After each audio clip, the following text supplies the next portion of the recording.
I've heard you reference IFV, or rather IVF and abortion as reasons why.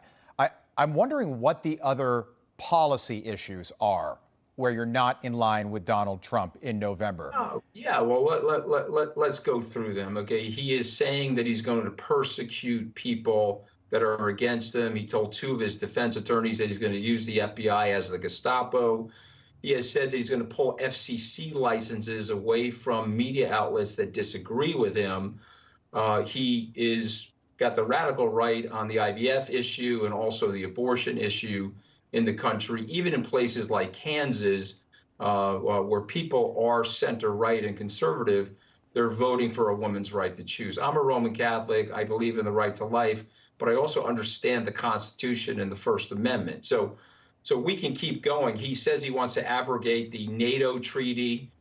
He's a friend of Vladimir Putin's, which means that, and Putin has an oath to Iran. You realize, Anthony, that everything you're saying is not a danger to Israel. I don't mean to interrupt you. You're going to interrupt me, so go ahead. No, I don't mean to interrupt you. I just go ahead. Everything. Rebut it. Go ahead, and then we can.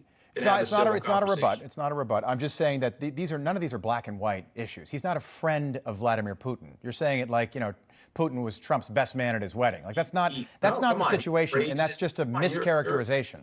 You're not playing, either you're not paying close enough attention, or you want to pander to him and people that are supporting him. You have to read through what unitary executive power is, and if you understand the Constitution, the founders set it up in a way to diffuse the power at the top. Mr. Trump wants to control the power at the top and make the office of the presidency more powerful. If you're going to tell me that he hasn't said that he wants to get rid of NATO, we know that he said that. He told Milley that directly. He told Bolton that directly. He has said it publicly a few times. He has said, hey, if they don't pay their fair share, it's okay with me, Vladimir Putin, if you invade those nations.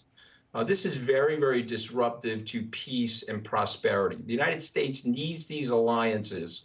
An America First movement closes down America. It impoverishes America. Yep. If you want to wall off the country from the immigrants, and every one of us here is, except for the Native Americans, is basically an immigrant, you will destroy the experiment that has made America great. Okay, so NATO was at a 37-year funding high under Donald Trump, and the situation at the southern border right now is not the situation that I believe you said your grandmother. The southern border is down 54%. You're a news guy. The Anthony, crossings at 10 the million border illegal crossings. The last 6 months.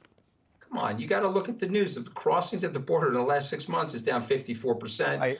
Joe Biden tried to get a border agreement passed that was bipartisan. Right-leaning senators wanted that agreement. Donald Trump said, no, you can't pass that because I have to make this an issue in the campaign. Okay. And so we're stuck at the border. This is not the way to run the country, okay? Hard left and hard right doesn't work. What does work is right or wrong. Trust me, the situation at the southern border. Mr. Trump, as the 40 of us have said, represents a danger to the American democracy. And Anthony, let me just jump in because I wish we had a podcast so we could talk for 45 minutes. We don't have that kind of time. So I don't mean to interrupt you. I just want to get one more thing done. And I want to ask you about your book. And by the way, the situation at the border, I'm just saying what we've experienced in 3.5 years under Joe Biden is not what we experienced when I believe you said it was your grandmother, your Italian grandmother, came here in the 1920s. It's not what my family experienced when they came from Ireland in the 1840s. It's just not. 10 million people. Ellis Island in 50 years welcomed 12 million.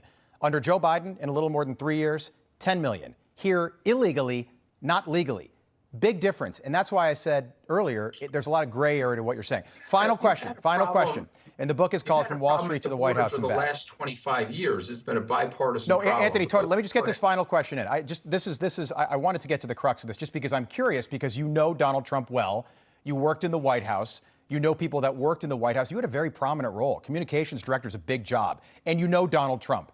Let's say Joe Biden called you directly and asked you, how do I beat Donald Trump? What would you tell him? Well, I think it's a pretty easy way to beat Donald Trump. This is a get out the vote exercise. These are two political entities that the American people know for 50 years. I don't think there's a lot of people that are making decisions right now or waiting for the debates to decide. This is not the Barack Obama 2008 introductory tour. Joe Biden will beat him. He's got more money. He'll have more field offices. This is a get out the vote exercise, and they'll turn out more.